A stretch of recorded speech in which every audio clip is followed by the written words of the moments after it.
In the serene town of Denver, Pennsylvania, a horrifying crime shattered the peaceful facade. A mother, found dead in her own pool. But was it an accident or something far more sinister? Unravel the chilling tale of secrets, betrayal, and murder as we delve into the shocking case of Michael Roseboro, a man whose double life led to an unthinkable tragedy. This is the story of how love turned deadly, leaving a family and a community in ruins.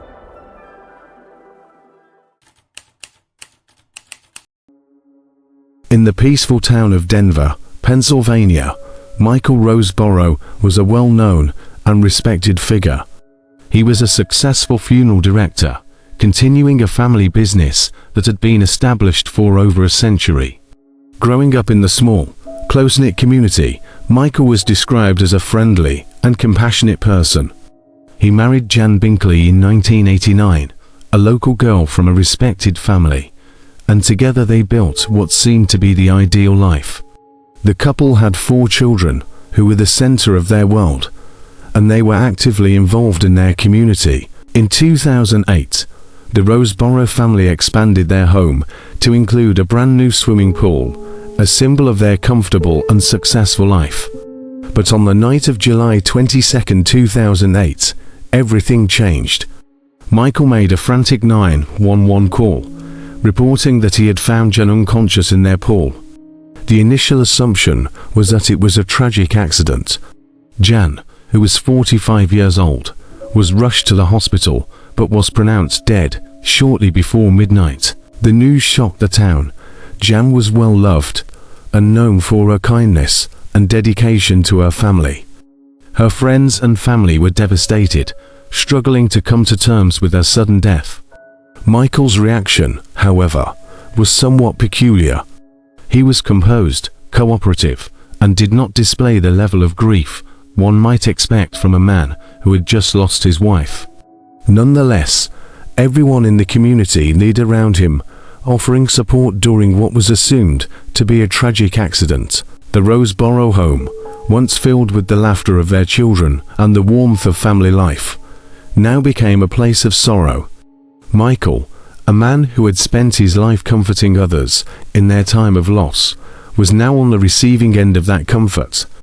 Friends and neighbors were quick to help, providing meals and offering condolences, but the circumstances of Jan's death soon began to raise questions. As the police began their investigation, the first walkthrough of the Roseboro property did not reveal anything suspicious.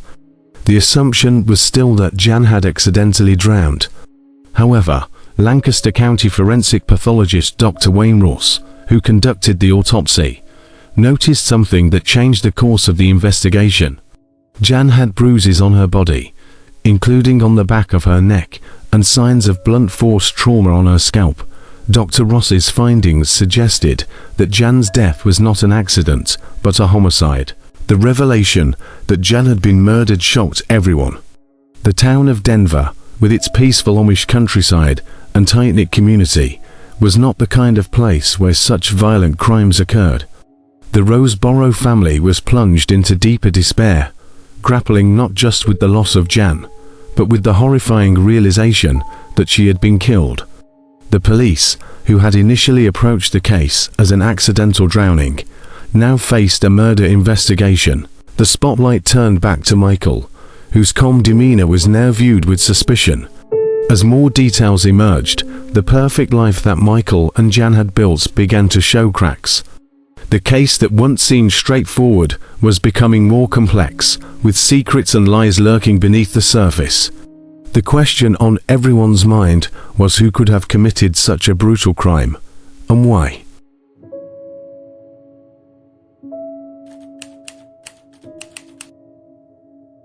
As the investigation progressed, the focus began to shift towards Michael Roseboro. His initial cooperation with the police, which seemed like the behavior of a grieving husband, was now being scrutinized. Detectives noticed that Michael's reaction to the news that Jan had been murdered was strangely muted. No shock, no fear for his family's safety, just a composed acknowledgement of the facts. This reaction raised red flags for the investigators, who began to delve deeper into Michael's life. It wasn't long before an explosive revelation came to light. Michael had been having an affair. The day after Jan's autopsy, an anonymous tip led the police to Angela Funk, a married mother of two, who lived just a short distance from the Roseboro home. Angela confessed that she and Michael had begun their affair in late May 2008, just 7 weeks before Jan's death. The affair quickly became intense, with the two exchanging thousands of text messages and emails, and spending hours on the phone. The discovery of the affair was a bombshell. Michael, who had been seen as a devoted family man, was leading a double life. The affair with Angela was not just a casual fling, it was an all-consuming relationship that had quickly become central to Michael's life. In one email, just a week into their affair, Michael confessed to Angela that he was in love with her. The intensity of their relationship shocked those who knew Michael and Jan as a couple. To the outside world, they had appeared to be the perfect couple, but now it was clear that something much darker was at play. As the police continued to investigate, they uncovered more evidence that pointed to Michael's involvement in Jan's death. On the day of Jan's murder, Michael and Angela had spent 3 hours together in an apartment miles away from the Roseboro home, their longest tryst yet. They exchanged more emails that day, with Michael expressing his deep love for Angela and his desire to be with her. One email, sent just hours before Jan's death, seemed particularly ominous. "I absolutely will never let you go. I need to be your husband, Angela. I need you to be my wife. And those are needs that will never diminish or subside." The police began to build a case against Michael, focusing on the affair of the possible motive for Jan's murder. The emails and phone records painted a picture of a man who was desperate to be with his mistress, and who saw his wife as an obstacle to his happiness. The intensity of Michael's relationship with Angela suggested that he might have been willing to do anything to be with her, even if it meant killing his wife. Friends and family who had known Michael for years were stunned by the revelations. They had always seen him as a loving husband and father, someone who was committed to his family and his community. But the evidence of the affair, coupled with Michael's behavior at Jan's death, made them question how well they really knew him. The man they thought they knew was now being cast as a cold-blooded killer, willing to betray those closest to him for the sake of his own desires. The investigation also uncovered other secrets about Michael's life.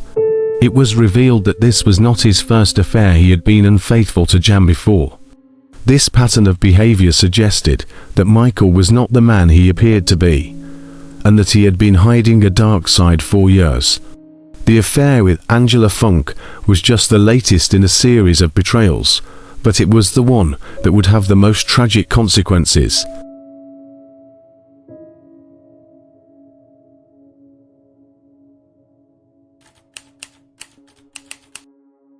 The trial of Michael Roseboro began almost a year after Jan's death.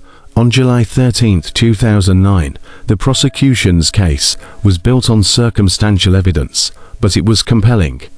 They argued that Michael, driven by his obsession with Angela Funk, had killed his wife in order to be with his mistress. The affair, they claimed, was the motive for the murder, and the emails and phone records were key pieces of evidence that supported this theory. One of the prosecution's first pieces of evidence was the 911 call that Michael made on the night of Jan's death. The district attorney, Craig Stedman, pointed out that Michael's tone during the call was strangely calm and lacked urgency. Rather than sounding panicked or desperate, Michael seemed to be providing an alibi, explaining that he had gone to bed and found Jan in the pool when he woke up. This lack of emotion was highlighted as suspicious, suggesting that Michael was not genuinely distressed by his wife's death. The most damning evidence, however, came from Angela Funk herself. She testified about the affair and the intensity of their relationship, revealing details that shocked the courtroom. Angela admitted that she and Michael had been planning a future together, even discussing marriage, just weeks into their affair. The emails between them, which were read aloud in court, painted a picture of a man who was deeply infatuated unwilling to do anything to be with the woman he loved. The defense argued that the affair was not enough to prove that Michael had killed his wife. They pointed out that there was no direct evidence linking Michael to the murder, no murder weapon, no eyewitness, and no confession. They also suggested that Jan's death could have been the result of a robbery, as some of her expensive jewelry was missing. However, the prosecution countered that the robbery theory was implausible, and that the scratches found on Michael's face were consistent with a struggle with Jan, indicating that she had fought for her life. The forensic evidence was another crucial part of the prosecution's case. Dr. Wayne Ross, the forensic pathologist who conducted Jan's autopsy, testified that the injuries on her body were consistent with strangulation, blunt force trauma, and drowning. He also revealed that Michael's DNA was found under Jan's fingernails, suggesting that she had scratched him in a struggle before she died. This evidence was presented as proof that Michael had been the one to kill Jan. After several weeks of testimony, the jury deliberated for just a few hours before returning a verdict. Michael Roseboro was found guilty of first-degree murder. The conviction meant that Michael would spend the rest of his life in prison, without the possibility of parole. For Jan's family, the verdict brought a sense of justice, but also a deep sadness. They had lost not only Jan, but also the man they had trusted and loved. The trial left the community of Denver, Pennsylvania, in shock. The Roseboro family, once seen as pillars of the community, was now fractured and disgraced. Michael's trial left the community of Denver, Pennsylvania, in shock. The Roseboro family, once seen as pillars of the community, was now fractured and disgraced.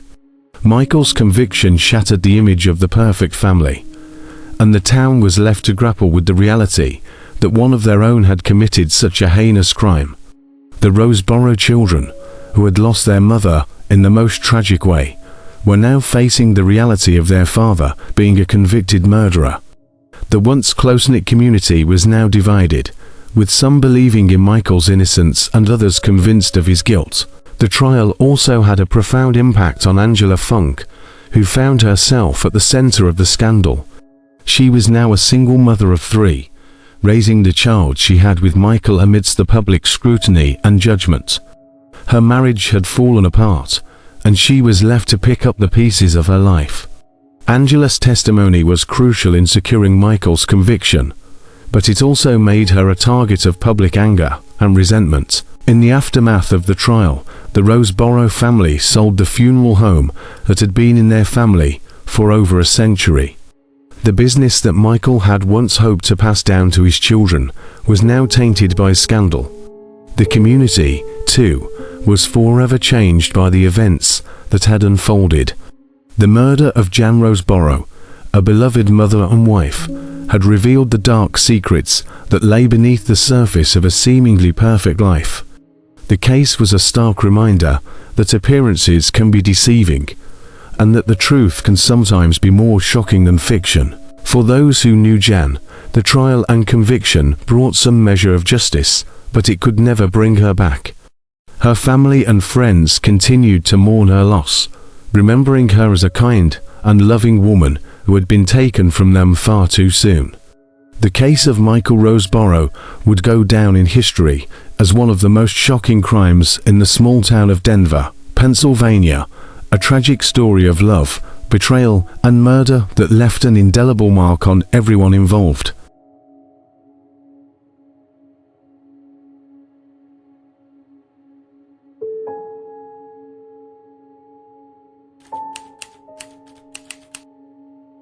The conviction of Michael Roseboro sent shockwaves through the quiet town of Denver, Pennsylvania, leaving scars that would take years to heal. The Roseboro children were left to navigate a world where their father was labeled a murderer, their mother was gone, and their once stable life was irrevocably shattered. The emotional toll on the children was profound, as they struggled to reconcile the loving father they knew with the man convicted of killing their mother. Angela Funk, too, was deeply affected. Her involvement in the case made her a pariah in the community, and she faced intense scrutiny and judgment. The affair that had once seemed like a romantic escape had turned into a nightmare, leaving her to raise her child in the shadow of a high-profile murder case. The public's harsh judgment weighed heavily on her, further complicating her already tumultuous life. For the town of Denver, the case served as a grim reminder that even the most seemingly perfect lives can hide dark secrets. The murder of Jan Roseboro had peeled back the layers of the Roseboro family's facade, exposing the lies, deceit, and betrayal that had festered beneath the surface. The town, once a close-knit community, was now divided, with neighbors questioning how well they truly knew those around them. The sale of the Roseboro family's funeral home marked the end of an era. The business, which had been a cornerstone of the community for over a century, was now tainted by scandal. The Roseboro name, once associated with compassion and service, was now linked to one of the most notorious crimes in the town's history. The family's legacy was forever altered, leaving a void in the community that could never be filled. As the years passed, the case remained a topic of conversation in Denver. The shocking details of the crime, the affair, and the trial were recounted again and again, becoming a part of the town's folklore. For some, the case served as a cautionary tale about the dangers of hidden desires and unchecked ambition. For others, it was a reminder of the fragility of life and the devastating consequences of betrayal. The ripple effects of Jan Roseboro's murder extended beyond her immediate family and community. The case garnered national attention, with true crime enthusiasts and media outlets dissecting every detail. It became a symbol of the darker side of suburban life, where appearances can be deceiving, and the truth can be far more sinister than anyone imagined. For the investigators and legal teams involved, the case was a career-defining moment. The meticulous work of the prosecution, led by District Attorney Craig Stedman, had secured a conviction in a complex and circumstantial case. It was a victory for justice, but it came at a high emotional cost for all involved. The case highlighted the importance of forensic evidence, determined investigation, and the relentless pursuit of truth in the face of overwhelming challenges. As the dust settled, the town of Denver slowly began to heal, but the memory of the Roseboro case lingered. It served as a stark reminder that evil can lurk behind even the most familiar and comforting facades. The community's sense of security was forever altered, and the shadow of the crime would hang over Denver for years to come. For those who knew Jan, her memory was cherished, and her legacy lived on in her children and the lives she touched. Her tragic death was a profound loss, but it also brought to light the strength and resilience of those who loved her. The case of Michael Roseboro stands as a testament to the enduring impact of a single act of violence, the far-reaching consequences of betrayal, and the quest for justice in a world where truth is often elusive.